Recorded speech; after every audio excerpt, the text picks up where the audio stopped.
Assalamualaikum warahmatullahi wabarakatuh. Perkenalkan, nama saya Martika Yudita, guru CGP Angkatan 11 dari SD 35 Jembatan Mabuai. Pada saat ini saya akan melakukan coaching dengan rekan sejawat saya, yaitu Ibu Tifa Adriana Putri, guru kelas 6B, yang merupakan bentuk tugas sebagai aksi nyata pada modul 2.3, yaitu coaching supervisi akademik. Pada saat ini saya akan melakukan kegiatan pra-observasi. Assalamualaikum warahmatullahi wabarakatuh, Bu Tifa. Waalaikumsalam warahmatullahi wabarakatuh. Apa kabarnya hari ini, Bu Tifa? Alhamdulillah baik, luar biasa ya. Ya. Boleh mengganggu sebentar ya, Bu Tifa ya? Ya, boleh silakan. Di sini saya akan melakukan pra-observasi dengan Bu Tifa dengan tujuan agar nanti pada kegiatan Bu Tifa melaksanakan kegiatan observasi, Bu Tifa merasa lebih siap dan percaya diri tampil di kelas. Kalau boleh tahu kapan Bu Tifa akan melakukan kegiatan observasinya? Rencana saya ini akan saya adakan pada hari Kamis ini rencananya. Oh ya. Kamis kalau tidak Rabu ini ya. Iya. Kalau boleh tahu apa tujuan pembelajaran yang Bu Tifa capai pada kegiatan pembelajaran observasi nanti? Ini pembelajaran nanti yang akan saya lakukan itu materi IPAS. Ada 2 tujuan pelajaran. Yang pertama, siswa dapat menentukan tentang produk unggulan daerah. Yang kedua, nanti ada diskusi kelompok. Di sana nanti peserta didik menganalisis produk-produk unggulan daerah, termasuk di daerah kita itu yang Sumatera Barat. Oh, berarti dari tujuan pembelajaran Bu Tifa ini ada 2 ya. Yang pertama, mereka mampu mengenal. Iya. Kemudian nanti mereka mampu menggali informasi terkait dengan produk unggulan dari daerah. Nah, betul sekali. Nah, kalau boleh tahu area pengembangan pembelajaran seperti apa yang Bu Tifa lakukan pada kegiatan observasi nanti? Oh, di sini saya mengambil model pembelajaran PBL ya. Itu nanti anak diberikan masalah mengenai produk-produk unggulan yang ada di Sumatera Barat. Dan saya juga melakukan pendekatan, yaitu pendekatan berdiferensiasi. Nanti siswa itu bekerja secara kelompok. Nanti saya berikan tugas terkait produk-produk unggulan yang ada di Sumatera Barat. Nanti mereka menentukan kenapa produk itu disebut produk unggulan, apa ciri-ciri khasnya, dan bagaimana bahan utama dari produk itu.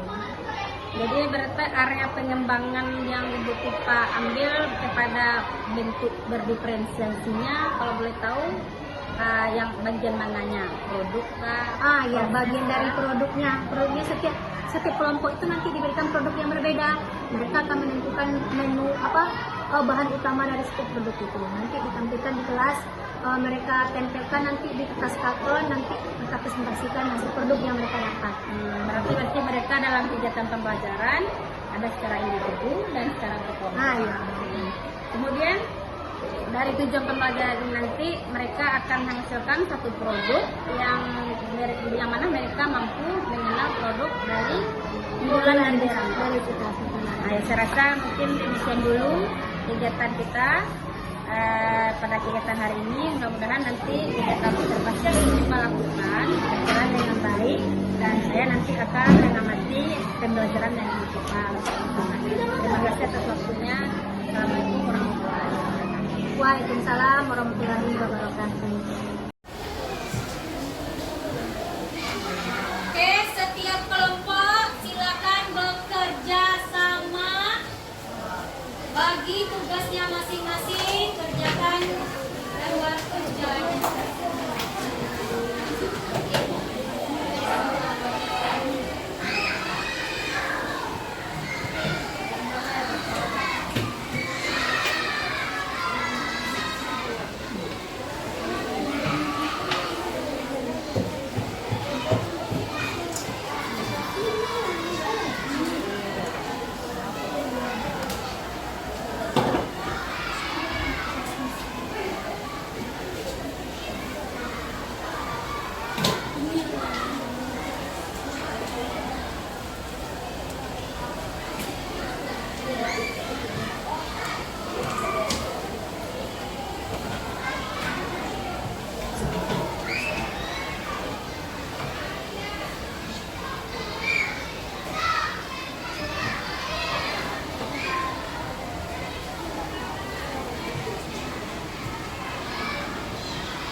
kita lihat jawabannya dulu.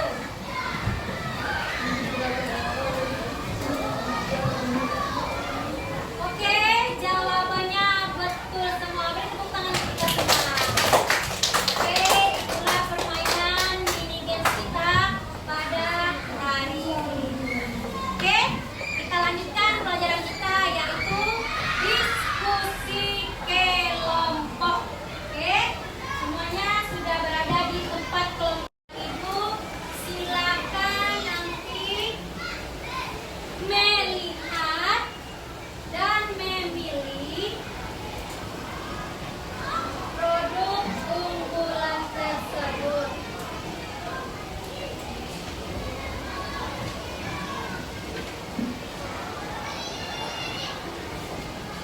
Bentar ya.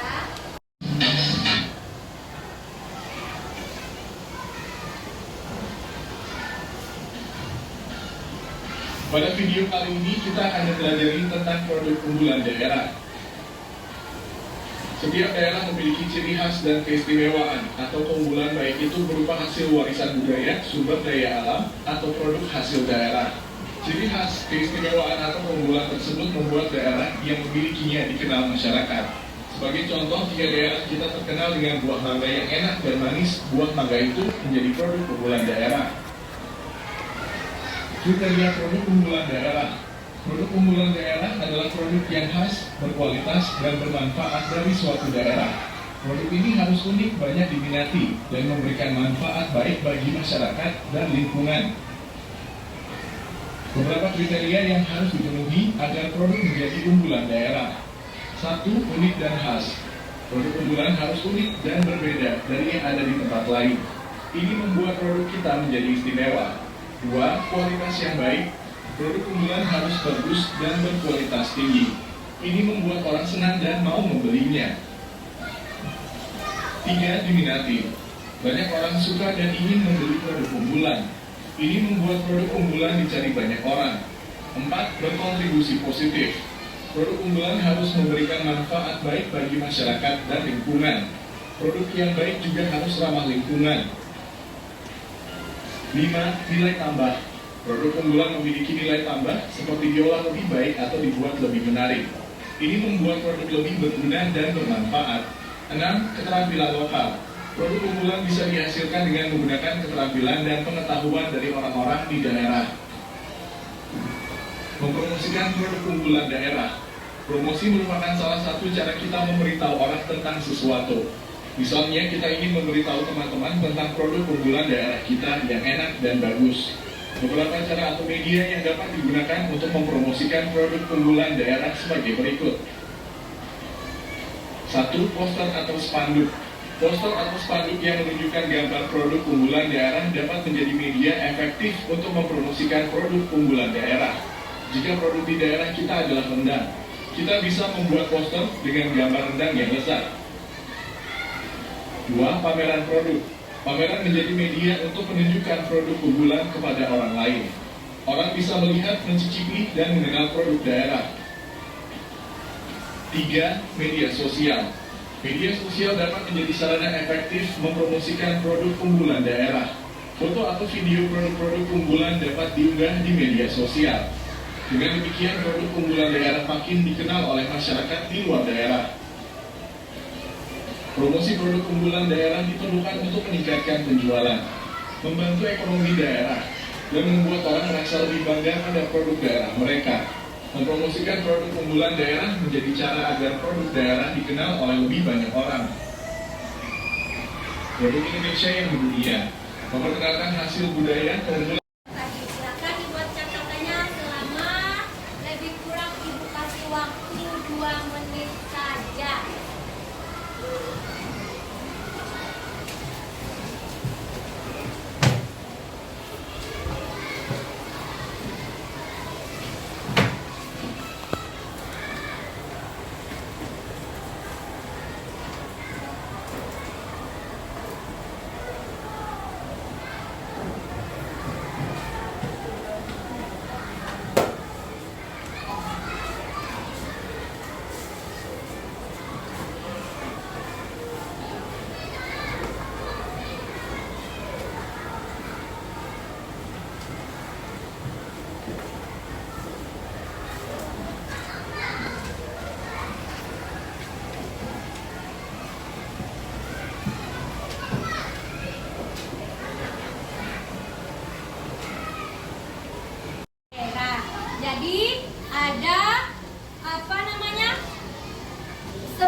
ekonomi masyarakat? Sudah? Masih ingat? Masih ingat? Ayo, siapa yang masih ingat? Tunjuk tangan. Ayo, silakan Nisa. Ekonomi itu adalah kegiatan manusia atau masyarakat untuk Bagaimana? Betul? Iya, betul. Kegiatan ekonomi adalah aktivitas manusia untuk memenuhi kebutuhannya. Sekarang ada macam-macam kegiatan ekonomi. Ada yang tahu? Ada yang masih ingat? Oke, Nadifa silakan. Ya. Betul yang dikatakan Nadifa? Apa kegiatan macam-macam kegiatan ekonomi? Ada tiga. Yang pertama tadi apa? Dan konsumsi. Ya, betul. Jadi materi kita selanjutnya yaitu bagaimana kita seorang konsumen itu pernah berbelanja produk dalam negeri, bukan? Ya, pernah Nana Ibu belanja produk dalam negeri. Nah, salah satunya ada produk-produk unggulan yang kamu beli itu. Ya, produk unggulan ini bisa saja berupa makanan, bisa saja berupa hasil kekayaan alam dan sebagainya. Jadi hari ini kita akan mempelajari tentang produk unggulan daerah. Untuk terlebih dahulu ada beberapa tujuan yang akan Ananda Ibu capai pada pembelajaran ini. Yang pertama, nanti melalui video Ananda Ibu dapat menentukan produk unggulan daerah. Kemana bukit tinggi? Siapa lagi yang pernah berwisata ke luar kota? Bisa? Kemana? Ke Payang, Tumbuh Ranu, bagaimana? Ke Palembang. Azara? Ke Solo. Siapa lagi? Nadifa, bagaimana? Ke Pariaman. Ya, rupanya anak pernah berwisata ke luar kota. Lalu, kota itu memiliki ciri khas tertentu tidak? Ya. Iya, ada ciri khas tertentu tidak? Ada. Tadi ada yang mengatakan pernah pergi ke Bukit Tinggi. Kira-kira di Bukit Tinggi apa ciri khasnya? Ada apa nak? Coba tunjuk tangan. Siapa yang bisa? Ayo, Habibie, silakan. Ada apa? Makanan gelamai. Selain itu ada apa lagi? Ada jam? Gadang. Iya, betul sekali. Bagaimana dengan Zidra? Ada keripik sanjai. Ya, betul. Iya, ada keripik sanjai. Iya, betul. Selain di Bukit Tinggi, tadi ada lagi di Solo. Iya, pernah ke Solo. Apa tuh Zara? Ciri khas di Solo? Ada pemandian air panas. Iya, ada. Iya, betul sekali. Di Solo ada pemandian air panas. Oke. Ada lagi? Tidak ada? Kita lanjut. Sekarang Ibu ingin tanya, bagaimana dengan ciri khas kota kita yaitu Kota Padang? Adakah ciri khas tertentu juga? Ada? Hasya? Kota Padang juga memiliki ciri khas yaitu seperti nasi Padang, soto Padang, dan sate Padang. Iya betul? Iya betul sekali Hasya. Di Kota Padang kita juga memiliki ciri khas tertentu.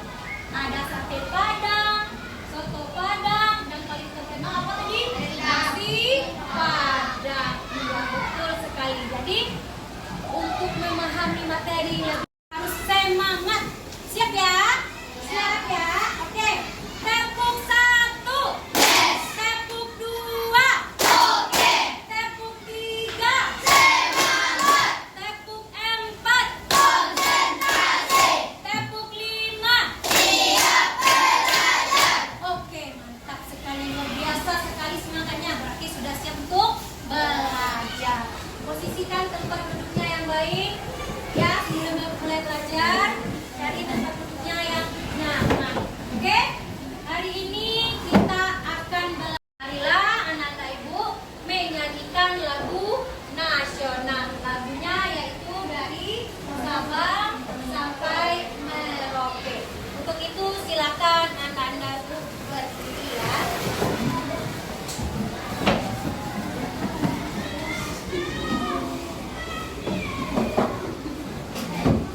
warahmatullahi wabarakatuh. Perkenalkan, nama saya Martika Yunita, CGP Angkatan 11 Kota Padang dari SDN 35 Jembatan Babuai. Pada kali ini saya akan melakukan kegiatan pasca observasi, di mana di sini saya akan melakukan pasca observasi didampingi oleh Ibu PP saya, Bu Mahmeti Nancy DPD. Kemudian oleh rekan sejawat saya, Ibu Tifa Adriana Putri. Beliau mengajar di kelas 6B yang menjadi observer yang saya lakukan pada kegiatan observasi. Selamat pagi Bu Tifa. Ya, selamat pagi Bu Rita. Apa kabarnya Bu Tifa hari ini? Alhamdulillah baik. Bagaimana nih Bu Rita? Alhamdulillah sehat. Bagaimana Bu Tifa, semangat? Semangat. Alhamdulillah semangat ya. Selamat pagi Bu. Selamat pagi. Apa kabarnya Ibu? Alhamdulillah luar biasa. Nah, hari ini Bu Tifa, saya akan melakukan kegiatan pasca observasi terkait dengan observasi yang telah kita lakukan kemarin di kelas Bu Tifa.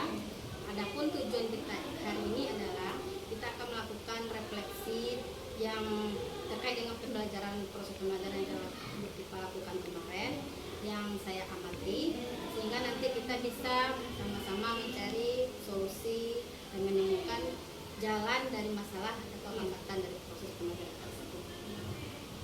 Bagaimana perasaan Bu Tifa ketika saya sebagai supervisi melihat proses pembelajaran yang Bu Tifa lakukan? Ya, kalau yang saya rasakan ya sedikit deg-degan juga ya, dipantau dengan teman sejawat sendiri. Jadi ada rasa gugup sedikit juga. Tapi tidak apa-apa, itu sebagai masukan juga untuk saya bagaimana kedepannya akan saya ajarkan lagi melalui teman sejawat. Dan kalau boleh tahu dari kegiatan pembelajaran yang telah Ibu Tifa lakukan, bisa sedikit Bu Tifa bercerita dari modul yang telah Ibu Tifa siapkan, bagaimana dari prosesnya sehingga modul tersebut menurut Bu Tifa sesuai apa enggak? Proses awalnya itu saya akan mengajar materi IPAS.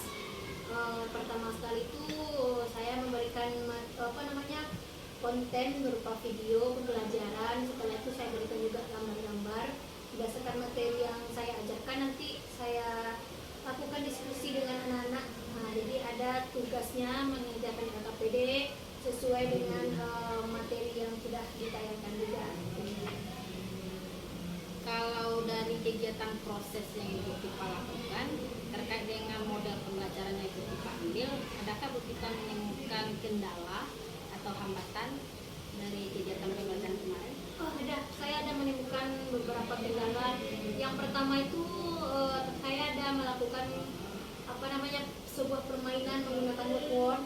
Cuman hambatan yang saya temukan waktu itu layarnya tidak keluar di fokus, cuman di laptop saya itu tayang sebagian itu mini games itu, cuman tidak tayang di layar fokus. Kemudian ada juga pemakaian waktu di kegiatan itu saya kurang cukup rasanya ya, karena itu diskusi kelompok, anak ada menghasilkan produk, jadi ketika mereka bekerja itu membutuhkan waktu yang cukup lama, apalagi nanti ketika anak mempresentasikan ke kelas. Kira-kira itu hambatan yang saya dapat ketika mengajar kemarin. Jadi kalau secara gambar dan besarnya yang Bu Tifa sampaikan itu ada saya terlihat dari kegiatan modul yang Bu Tifa rancang, itu saya melihat ada Ibu merancang kegiatan berdiferensiasi. Kalau menurut Bu Tifa, berdiferensiasi yang Ibu Tifa gambarkan di modul itu, apakah ketiga dari kegiatan tersebut tercover atau bagaimana? Untuk pendekatannya kan pendekatan diferensiasi. Di sini saya hanya menggunakan diferensiasi konten saja. Untuk proses sama produk itu belum terlaksana secara maksimal. Kalau menurut Bu Tifa, dari kegiatan yang tidak terlaksana itu, bagaimana strategi Bu Tifa untuk kedepannya agar kendala-kendala, hambatan, dan kegiatan proses yang tidak berjalan itu bisa tercapai? Ya, kalau menurut saya pribadi, tentu untuk menjadikan pembelajaran yang aktif, tentu menggunakan pendekatan diferensiasi ini harus lengkap ketiga-tiganya, mulai dari konten, proses, dan produk. Jadi untuk kedepannya, insya Allah saya akan membenahi diri lagi, menggunakan pendekatan proses produk dan kontennya secara serentak di kelas ya secara keseluruhan. Rencana kapan Bu Tipa ingin mengeksekusi dari kegiatan yang ingin Bu Tipa rancang? Sekarang sedang proses pembuatan modul, saya mungkin insya Allah saya laksanakan pada minggu depannya sebelum ujian nanti kan saya lakukan verifikasi dan dibantu juga lah sama Bu Rita nanti bagaimana cara membuat konten produk prosesnya juga. Nanti kita akan ada kegiatan kolaborasi terkait dengan bagaimana meletakkan strategi dalam pembelajaran ini yang berdasarkan dari lisensi itu diletakkan bagian-bagian mananya. Iya. Ya baik-baiklah Bu Tipa, dari kegiatan yang saya amati kemarin itu dari secara keseluruhan modul yang Bu Tipa rancang secara sintak-sintak dan langkah yang telah Ibu tetapkan itu secara keseluruhan sudah bagus. Namun ada beberapa hal yang kami tekankan. Yang pertama, ketika Ibu Tipa membuat satu kelompok, saya lihat peserta didiknya masih ada yang tidak terlihat secara keseluruhan. Kemudian dalam manajemen waktunya juga ada hambatan sedikit terkait dengan ibu ketika ingin melakukan proses penilaian. Iya.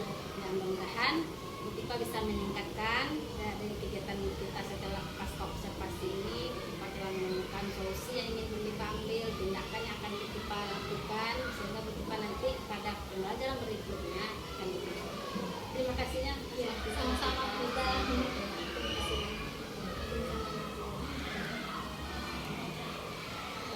Baik, langsung saja mungkin seperti yang disampaikan bahwa tugas kita kali ini sebagai pengajar praktik memberikan feedback atas yang sudah